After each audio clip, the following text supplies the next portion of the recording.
ಸಣ್ಣ ಸಣ್ಣ ಮಕ್ಕಳನ್ನ ತೊಗೊಂಡು ನಾವು ಜೀವನ ಮಾಡಕತ್ತಿದ್ರು ಅವ್ರು ತಿಳಿಯಾಗಿಲ್ಲ ಅಂದ್ರೆ ಅದ್ರಾಗಿತ್ತು ಮಕ್ಕಳಿಗೆ ರೀ. ಊಟ ಅಡುಗೆ ತಯಾರು ಮಾಡುವಂತಹ ಕಿಚನ್ ಇದು.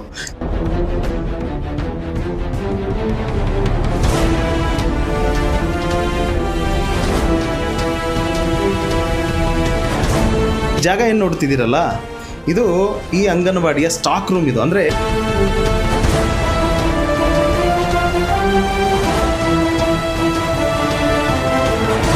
ಸಹಾಯಕಿ ಹುದ್ದೆ ಆದಂಥವ್ರು 6 ತಿಂಗಳಿನಿಂದ ಮನೇಲಿ ಕೂತ್ಕೊಂಡು GPS ಹಾಕಿದ್ರಂತೆ. ಇಲ್ಲೆಲ್ಲ ಜನ ಹೇಳ್ತಾರೆ GPS ಹಾಕಿದ ತಕ್ಷಣ ಅದು ಹೆಂಗೆ ಮೇಲಾಧಿಕಾರಿಗಳು ಅದನ್ನು ಅಪ್ರೂವಲ್ ಮಾಡಿ ಅವ್ರಿಗೆ ಪೇಮೆಂಟ್ ಕೊಟ್ರಿ? ಹಂಗಾದ್ರೆ ನೀವು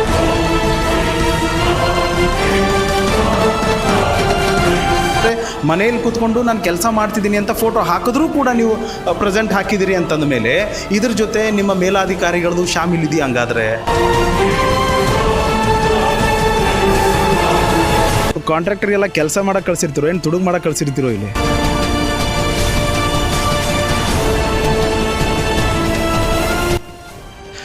ಹಾಯ್, ಎಲ್ರಿಗೂ ನಮಸ್ಕಾರ. ಪರ್ವ ನ್ಯೂಸ್ಗೆ ಮತ್ತೊಮ್ಮೆ ಸ್ವಾಗತ ಅಂತ ಹೇಳ್ತಾ, ನಾವಿದ್ದೀವಿ ಬಾಗಲಕೋಟೆ ಜಿಲ್ಲೆಯ ಜಮಖಂಡಿ ತಾಲೂಕಿನ ಶೂರ್ಪಾಲಿಯ ಒಂದು ಆರ್ ಸಿ ಗ್ರಾಮದಲ್ಲಿ. ಅಂದರೆ ಈ ಶೂರ್ಪಾಲಿಯ RC ಜಾಗ ಏನಿದೆಯಲ್ಲ, ಇದು ಬರುವಂಥದ್ದು ತುಂಗಳ ಗ್ರಾಮ ಪಂಚಾಯತಿಗೆ ಸಂಬಂಧಪಟ್ಟಿರುವಂಥ ಜಾಗ ಇದು. ಆಮೇಲೆ ನಾನು ಎಲ್ಲಿದ್ದೀನಿ ಅಂತಂದರೆ ಸ್ವಲ್ಪ ಕನ್ಫ್ಯೂಸ್ ಆಗ್ಬೋದು ನಿಮಗೆ. ಹಿಂದೆ ಇರುವಂಥ ಏನು ಒಂದು ಕಟ್ಟಡವನ್ನು ತೋರಿಸ್ತಾ ಇದ್ದೀನಿ, ಇದು ಯಾವುದೋ ಒಂದು ಭೂತ್ ಬಂಗ್ಲೆ ಅಲ್ಲ. ನಿಮಗೆ ಅನಿಸಿರ್ಬೋದು ಯಾವುದೋ ಒಂದು ಹಾಳು ಬಿದ್ದಿರುವಂಥ ಕಟ್ಟಡ ಅಂತ, ನಮಗೂ ಕೂಡ ಹಾಗೆ ಅನಿಸಿತ್ತು. ಆದರೆ ಇದು ಸತ್ಯವಾಗಿ ಹೇಳಬೇಕು ಅಂತಂದರೆ ಚಿಕ್ಕ ಚಿಕ್ಕ ಮಕ್ಕಳು ಬರುವಂಥ ಅಂಗನವಾಡಿ ಕೇಂದ್ರ ಇದು. 25 ಜನ ಸ್ಟ್ರೆಂತ್ ಇದೆ, ಆದರೆ ಈ ಬಿಲ್ಡಿಂಗಿಗೆ ಯಾವುದೇ ರೀತಿಯಿಂದ ಸ್ಟ್ರೆಂತ್ ಇಲ್ಲ. ಈ ಒಳಗಡೆ ಕೂತ್ಕೊಂಡ್ರೆ ಯಾವ ಟೈಮಲ್ಲಿ ಏನಾಗುತ್ತೆ ಅನ್ನೋದು ಕೂಡ ಗೊತ್ತಿಲ್ಲ. ಅಂತಹ ಒಂದು ವಿಚಿತ್ರವಾದ ಅಂಗನವಾಡಿಯನ್ನು ನಾನು ನಿಮ್ಮ ಮುಂದೆ ಇವತ್ತು ಬಿಚ್ಚಿಡುವಂಥ ಕೆಲಸವನ್ನು ಮಾಡ್ತೀನಿ.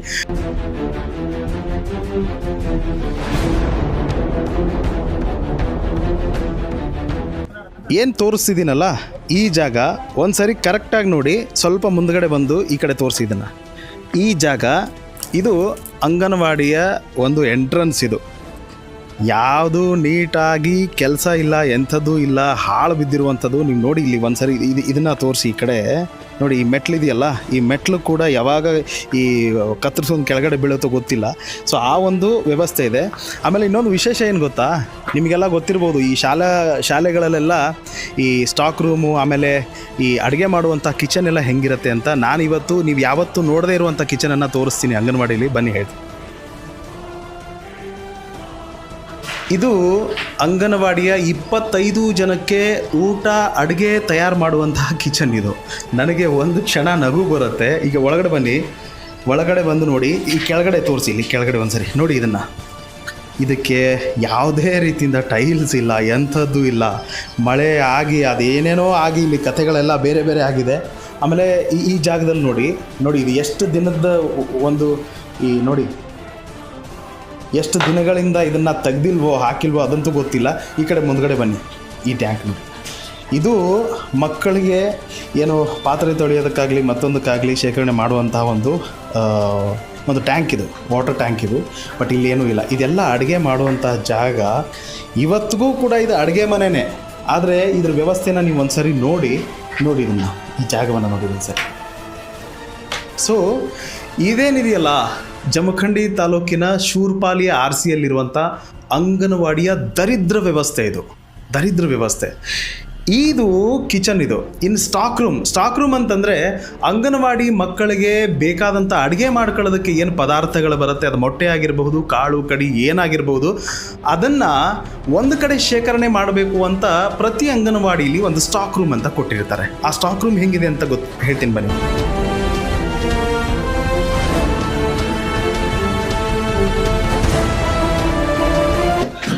ಈ ಜಾಗ ಏನು ನೋಡ್ತಿದ್ದೀರಲ್ಲ, ಇದು ಈ ಅಂಗನವಾಡಿಯ ಸ್ಟಾಕ್ ರೂಮ್. ಇದು ಅಂದರೆ ಏನಾದರೂ ಪದಾರ್ಥಗಳು ಬಂದರೆ ಇಲ್ಲಿ ಶೇಖರಣೆ ಮಾಡಬೇಕು ಅನ್ನುವಂಥದ್ದು.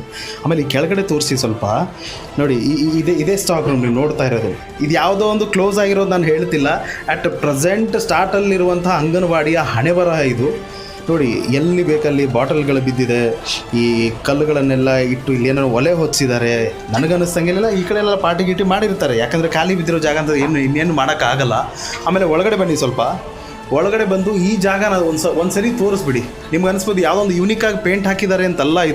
ಇದೆಲ್ಲ ಶೀತಲ ವ್ಯವಸ್ಥೆಯಲ್ಲಿ ಇರುವಂಥ ಒಂದು ಕಟ್ಟಡ. ಇದು ಯಾವಾಗ ಕೆಳಗಡೆ ಬೀಳುತ್ತೋ ಅನ್ನೋ ಗ್ಯಾರಂಟಿ ಯಾರಿಗೂ ಕೂಡ ಇಲ್ಲ. ಅಂತಹ ಒಂದು ಅಂಗನವಾಡಿಯ ವಿಚಿತ್ರವಾದ ಸ್ಟಾಕ್ ರೂಮ್ ಇದು.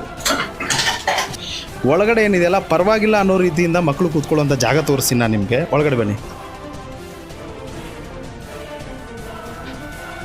ಇದು ಯಾಕಂದರೆ ಅಧಿಕಾರಿಗಳು ಇವರು ಯಾರಾದರೂ ಬಂದರೆ ಅಟ್ಲೀಸ್ಟ್ ತೋರಿಸೋದಕ್ಕೆ ಅಂತ ಬೇಕು ಅಂಥೇಳಿ ಇದನ್ನು ಸ್ವಲ್ಪ ನೀಟಾಗಿ ಇಟ್ಕೊಂಡಿದ್ದಾರೆ. ಇದು ಕೇವಲ ಕೆಳಗಡೆ ಮಾತ್ರ ನೀಟಾಗಿದೆ. ಇನ್ನು ಮೇಲ್ಗಡೆ ನೋಡಿದ್ರೆ ಇದನ್ನು ಒಂದು ಸರಿ ಮೇಲ್ಗಡೆ ತೋರಿಸಿ ನೋಡಿ. ಈ ಜಾಗನ ಇದು ಯಾವಾಗ ಬೀಳುತ್ತೆ ಅನ್ನೋದು ಗೊತ್ತಿಲ್ಲ. ಮಳೆ ಬಂದರೆ ಇದು ನೀರು ಒಳಗಡೆ ಬರೋ ರೀತಿಯೇ ಕಾಣಿಸುತ್ತೆ. ಇದು ನೋಡಿ ಮೇಲ್ಗಡೆ ನೋಡಿ, ಈ ಕಿಟಕಿ ನೋಡಿ, ಈ ಕಿಟಕಿಯಲ್ಲಿ ನೋಡಿ ಇದೆಲ್ಲ ಹೆಂಗಾಗಿದೆ ಅಂತ. ಈ ಜಾಗ ನೋಡಿ,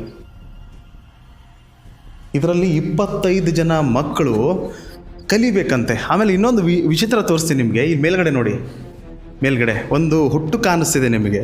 ಈ ಉತ್ತರ ಕರ್ನಾಟಕದ ಭಾಷೆಯಲ್ಲಿ ಒಂದು ಹುಳು ಬರುತ್ತೆ, ಈ ಕಂಜೂರಿಗೆ ಅಂತ ಕರೀತಾರೆ ನಮ್ಮ ಕಡೆ ಅದನ್ನೆಲ್ಲ.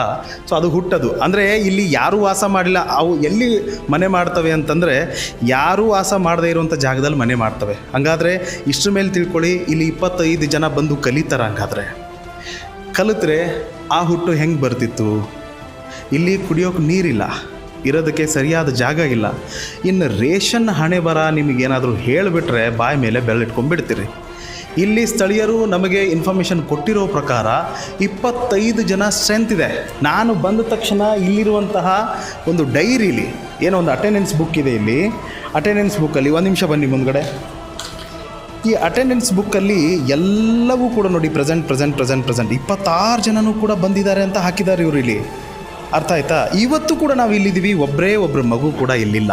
ಅಂದರೆ ಅವ್ರು ಹೇಳ್ತಾರೆ, ಇಲ್ಲಿರುವಂಥ ಕೆಲಸ ಮಾಡೋವಂಥವ್ರು ಕಾರ್ಯಕರ್ತೆ ಅವ್ರು ಹೇಳ್ತಾರೆ, ಇಲ್ಲ ನಮಗೆ ರೂಲ್ಸ್ ಇದೆ, ನಾವು ಅದನ್ನು ಆನ್ಲೈನಲ್ಲಿ ಹಾಕಲೇಬೇಕು ಅಂತ. ನನಗೆ ಗೊತ್ತಿಲ್ಲ ಇದು ಯಾವಾಗ ರೂಲ್ಸ್ ಚೇಂಜ್ ಆಯಿತು, ಯಾರಿಗೂ ಗೊತ್ತಾಗದೆ ಯಾವಾಗ ಮಾಡಿದ್ರು ನನಗಂತೂ ಗೊತ್ತಿಲ್ಲ.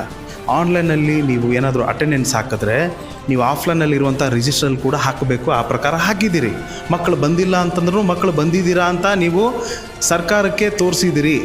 ಆದರೆ 25 ಮಕ್ಕಳಿಗೆ ಬರುವಂತಹ ರೇಷನ್ ಎಲ್ಲಿ ಹೋಯಿತು? ಇದು ದೊಡ್ಡ ಸಮಸ್ಯೆ. ಆಯಿತಾ? ಇನ್ನೊಂದು ಸಮಸ್ಯೆ ಹೇಳ್ತೀನಿ ನಿಮಗೆ. ಇಲ್ಲಿ ಸಹಾಯಕಿ ಹುದ್ದೆ ಒಂದು ಖಾಲಿ ಇದೆ ಅಂತಲ್ಲ, ಬಟ್ ರೂಲ್ಸ್ ಪ್ರಕಾರ ಅದು ಇದೆ. ಇಲ್ಲಿ ಸಹಾಯಕಿ ಕೆಲಸ ಮಾಡ್ತಾರೆ ಅಂತಿದೆ. ಬಟ್ ಇಲ್ಲಿವರೆಗೂ ಕೂಡ ಸಹಾಯಕಿ ಕೆಲಸಕ್ಕೆ ಬಂದಿಲ್ಲ ಅನ್ನೋದೇ ದೊಡ್ಡ ದುರಂತ. ಇದು ಹೇಳೋರಿಲ್ಲ, ಕೇಳೋರಿಲ್ಲ. ಇವ್ರು ಯಾರು ಹೇಳ್ತಾರೆ, ಯಾರು ಕೇಳ್ತಾರೆ?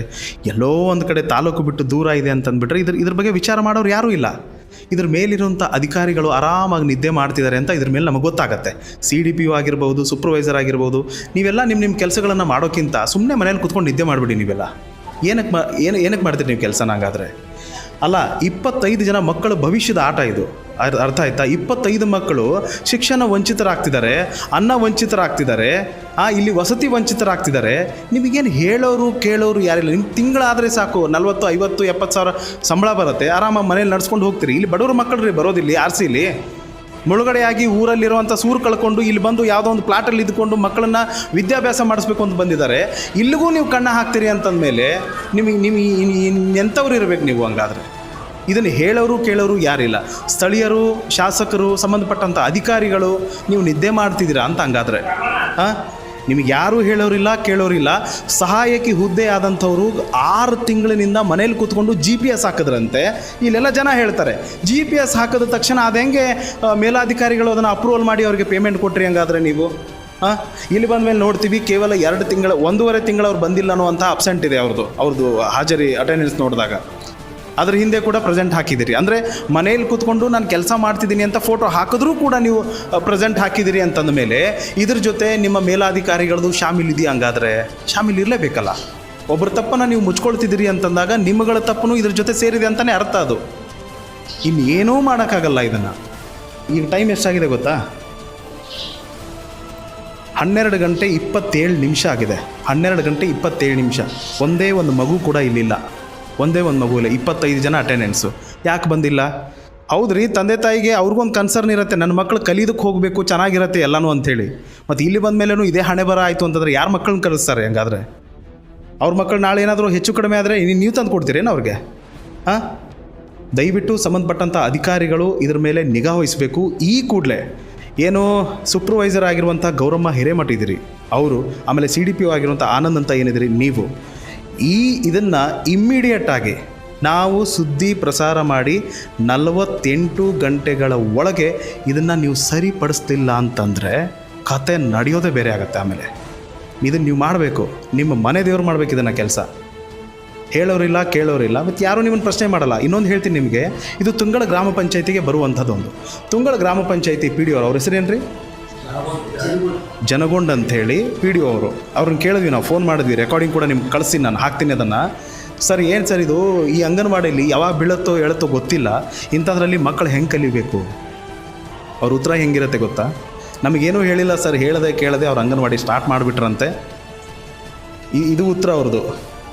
ಟ್ಯಾಕ್ಸ್ ಕಟ್ಟಬೇಕು ಅಂತ ಕಳಿಸಿರಲ್ಲ ನಿಮ್ಮ ಆಪ್ರೇಟರ್ನ, ಟ್ಯಾಕ್ಸ್ ಕಟ್ಟ್ರಿ, ಅದನ್ನು ಕಟ್ಟ್ರಿ, ಆ ಬಿಲ್ ಕಟ್ಟ್ರಿ, ಈ ಬಿಲ್ ಕಟ್ಟ್ರಿ ಅಂಥೇಳಿ. ಆವಾಗ ಇದೆಲ್ಲ ಗೊತ್ತಾಗಲ್ಲ ನಿಮಗೆ. PDO ಆದಂಥವ್ರಿಗೆ ನಿಮಗೆ ಸಿಕ್ಕಾಪಟ್ಟೆ ರೆಸ್ಪಾನ್ಸಿಬಿಲಿಟಿ ಇದ್ರ ಮೇಲೆ ಇರುತ್ತೆ. ಇದನ್ನು ಕೂಡ ನೀವು ಮಾಡಬೇಕು ಅಂತಿರುತ್ತೆ. ಮತ್ತು ನೀವೇ ಮೈ ಮೇಲೆ ಹಾಕ್ಕೊಳ್ಳಿಲ್ಲ ಅಂತಂದರೆ ಇನ್ಯಾರು ಮೈ ಮೇಲೆ ಹಾಕ್ಕೊಳ್ತಾರೆ? ಇದು ಆಳು ಹೆಂಗಿದೆ ಅಂತಂದರೆ ಅಗದಂಗೆಲ್ಲ ದೊಡ್ಡ ಆಳನೇ ಬರ್ತಿದೆ ಇದು. ಅಂದರೆ ಒಬ್ರದಲ್ಲ, ಇಲ್ಲಿ ಇದ್ರ ಹಿಂದೆ 100 ಜನ ಇದ್ದಾರೆ ಅಂತ ಅರ್ಥ. ಇದು ಗೊತ್ತಿಲ್ಲ, ಆದರೆ ಪರ್ವಾ ನ್ಯೂಸ್ ಇದನ್ನು ಮತ್ತೆ ಫಾಲೋಅಪ್ ಮಾಡುತ್ತೆ. ಇವತ್ತು ನಾವೇನು ಸುದ್ದಿ ಮಾಡ್ತಾ ಇದ್ದೀವಿ, ಇದು ಜಮಖಂಡಿ ತಾಲೂಕಿನ ಶೂರ್ಪಾಲಿಯ RC ತುಂಗಳ ಗ್ರಾಮ ಪಂಚಾಯತಿಗೆ ಸಂಬಂಧಪಡುವಂಥದ್ದು. PDO ಆಗಿರ್ಬೋದು, CDPO ಆಗಿರ್ಬೋದು, ಸೂಪರ್ವೈಸರ್ ಆಗಿರ್ಬೋದು, ಕೊನೆಗೆ EO ಅಧಿಕಾರಿಗಳಾಗಿರ್ಬೋದು, ಶಾಸಕರಾಗಿರ್ಬೋದು, ನೀವೆಲ್ಲರೂ ಕೂಡ ಈ ಕೂಡಲೇ ಶೂರ್ಪಾಲಿಯಲ್ಲಿರುವಂತಹ RCಯಲ್ಲಿರುವಂತಹ ಈ ಒಂದು ಅಂಗನವಾಡಿಯನ್ನು ದುರಸ್ತಿಗೊಳಿಸಿ ಈಗಿಂದೀಗಲೇ ಮಕ್ಕಳಿಗೆ ಒಳ್ಳೆಯ ಶಿಕ್ಷಣ ಮತ್ತು ಅನ್ನ ಎರಡನ್ನೂ ವ್ಯವಸ್ಥೆ ಮಾಡದೇ ಇದ್ದರೆ ಸರ್ಕಾರದ ಮಟ್ಟದಲ್ಲಿ ದೊಡ್ಡ ಚರ್ಚೆ ಆಗೋದ್ರಲ್ಲಿ ಎರಡು ಮಾತಿಲ್ಲ. ಇದು ಪರ್ವಾ ನ್ಯೂಸ್ನ ಕಳಕಳಿ ಅಂತ ಹೇಳ್ತಾ, ಇಲ್ಲಿರುವಂಥ ಸ್ಥಳೀಯರು ಕೂಡ ಇದರ ಬಗ್ಗೆ ಗಂಭೀರವಾಗಿ ಆರೋಪವನ್ನು ಮಾಡ್ತಾ ಇದ್ದಾರೆ. ಅವ್ರದ್ದು ಕೂಡ ನಾನು ನಿಮಗೆ ಅನಿಸಿಕೆಗಳನ್ನು ಕೇಳ್ತೀನಿ. ಸರ್, ನಾವು ಇಲ್ಲಿ ಇವಾಗ 2 ತಿಂಗಳಾತ್ರಿ ಸರ್. ಈಗ ನಮ್ಮ ಮಕ್ಕಳು ನಾವು ಇಲ್ಲಿದಿಂದ ಹಳ್ಳಿ ಊರಿಗೆ ಹೋಗ್ಬೇಕಂದ್ರೆ 5 ರಿಂದ 6 ಕಿಲೋಮೀಟರ್ ಆಗುತ್ತೆ ಸರ್. ನಾವು ಇಲ್ಲೇ ದೊಡ್ಡದಾಗ ಹೊಟ್ಟೆ ನಿಡ್ತೈತ್ರಿ ಸರ್. ಏನು ಮಕ್ಕಳನ್ನ ಹಳ್ಳಿ ಊರಿಗೆ ಅಂಗನವಾಡಿ ಕೇಂದ್ರಕ್ಕೆ ತೊಗೊಂಡು ಹೋಗ್ಬೇಕ್ರು, ಏನು ನಾವು ಉದ್ಯೋಗ ಮಾಡಕ್ಕೆ ಹೋಗ್ಬೇಕ್ರು, ನಮಗೇನು ಒಂದು ಗೊತ್ತಾಗೋದು ಸರ್. ಈ ಥರ ಆಕತ್ರಿ. PDO ಸರ್ಗೂ ಹೇಳಿದ್ರು ಸರ್, ಇವ್ರಿಗೆ ಯಾರಿಗೆ ಅಶೋಕ್ ಜನಗೊಂಡವ್ರಿಗೆ ಅವ್ರಿಗೆ ಒಂದು ಲೈನ್ ಲೀಕೇಜ್ ಆದ್ರೆ ಹೇಳ್ಬೇಕಂದ್ರೆ ಎಲ್ಲ ರಾಜಕೀಯರಿಗೆ ಫೋನ್ ಹಚ್ಬೇಕ್ರಿ. ಮುಂದೆ ದೊಡ್ಡ ಆಫೀಸರಿಗೆ ಫೋನ್ ಹಚ್ಚಿರಿ. ಅವಾಗ ಹಚ್ಚಿದಾಗ ಒಂದು 15 ನಿಮಿಷಕ್ಕೆ ಒಂದು ಕುಡಿ ನೀರಿನ ಲೀಕೇಜ್ ಬಿಡಿಸ್ತಾರೆ ಅವ್ರು. ಮತ್ತು ಇವೆಲ್ಲ ಕಂಟಿ ಎಲ್ಲ GPS ಮಾಡಿ ಎಲ್ಲ ಕಳಿಸಿದ್ರಿ ಎಲ್ಲ ರೀ. ಯಾವ ಒಂದು ಕಂಟಿ ಕೇಳಂಗಿಲ್ಲ ರೀ, ಏನೂ ಕೇಳಂಗಿಲ್ಲ ರೀ. ಅಲ್ಲಿ ಇಲ್ಲಿರುವಂಥ ಶಾಸಕರಿಗೆ ನೀವು ಭೇಟಿಯಾಗಿ ಏನೋ ಮಾತಾಡಿದ್ರಿ ಸರ್? ಇದ್ರ ಬದಲ್ರಿ ಈಗ ಇದ್ದ ಶಾಸಕರಿಗೆ ಒಂದು ಲೆಟರ್ ಕಳಿಸಿದ್ರಿ ಸರ್, ಅಂಗನವಾಡಿ ಬದಲ್ರಿ. ಯಾವಾಗ ಕಳಿಸಿರಿ? ಈಗ ಒಂದು ತಿಂಗಳಾಯ್ತು ಸರ್. ಸರಿ, ತಿಂಗಳಾಯ್ತು ರೀ. ಅವರು ಏನು ಅದ್ರ ಬದಲು ಏನು ಕ್ಯಾರಿ ನಿಂದಿರಿ ಸರ್. ಎಲ್ಲ ಆಫೀಸ್ಗಳಿಗೆ ಎಲ್ಲ ಕಳಿಸಿದ್ರಿ ಸರ್. ಬಾಗಲಕೋಟೆ ಕಳಿಸಿದ್ರಿ, ಇವರು ಈ ಅಂಗನವಾಡಿ ಇದಕ್ಕೆ ಅವ್ರಿಗೆ ಕಳಿಸಿದ್ರಿ ಸರ್. ಎಲ್ಲರಿಗೆ ಕಳಿಸಿದ್ರಿ, ಯಾರೂ ಏನೂ ಅದ್ರ ಸ್ಪಂದನ ತೊಂದಿಲ್ಲ ಸರ್. ಒಂದು ಲೆಟರ್ ಕಳಿಸಿ 1 ತಿಂಗಳಾಯ್ತು ಸರ್. ಸೊ ಇದಿಷ್ಟು ಶೂರ್ಪಾಲಿ RCಯಲ್ಲಿರುವಂತಹ ಜನಗಳ ಒಂದು ವ್ಯಥೆ ಅಂತ ಹೇಳ್ಬೋದು. ನೋಡೋಣ, ಈ ಸುದ್ದಿ ಪ್ರಸಾರ ಆದಮೇಲೆ ನಿಮಗಿರುವಂತಹ ಟೈಮಲ್ಲಿ ಏನು ನೀವು ಇಲ್ಲಿ ಏನು ವ್ಯವಸ್ಥೆ ಮಾಡ್ತೀರಿ ಏನಿಲ್ಲ ಅನ್ನೋದನ್ನು ನಾವು ಕಾದು ನೋಡ್ತೀವಿ ಮತ್ತು ಫಾಲೋಅಪ್ ಮಾಡ್ತೀವಿ. ನಾಳೆ ಇದ್ರದ್ದು ವ್ಯವಸ್ಥೆ ಆದರೂ ಕೂಡ ವ್ಯವಸ್ಥೆ ಆಗಿದೆ ಅಂತಲೇ ಹೇಳ್ತೀವಿ. ಇನ್ ಕೇಸ್ ಆಗಿಲ್ಲ ಅಂತಂದ್ರೂ ಮತ್ತೊಂದು ಸುದ್ದಿ ಮಾಡ್ತೀವಿ. ಬಟ್ ಆ ಸುದ್ದಿನ ನಾವು ಎಲ್ಲಿ ಕಳಿಸ್ಬೇಕು, ಯಾರಿಗೆ ಕೊಡಬೇಕು, ಈವನ್ ನಮ್ಮ ಚಾನಲ್ ಕೂಡ ಅದನ್ನು ರೆಸ್ಪಾನ್ಸಿಬಿಲಿಟಿ ತೊಗೊಂಡು ನಾವು ಯಾರಿಗೆ ಒಂದು ಲೆಟರನ್ನು ಪಾಸ್ ಮಾಡಬೇಕು ಅದನ್ನು ನಾವು ಖಂಡಿತ ಮಾಡ್ತೀವಿ ಅಂತ ಹೇಳ್ತಾ, ಸತ್ಯ ಸಂಸ್ಕೃತಿ ಶೋಧನೆಯಂತಹ ಸುದ್ದಿಗಳಿಗಾಗಿ ನೋಡ್ತಾ ಇರಿ ಪರ್ವಾ ನ್ಯೂಸ್ ಕನ್ನಡ. ಇದು ನಿಮ್ಮ ವಾಹಿನಿ. ನಮಸ್ಕಾರ.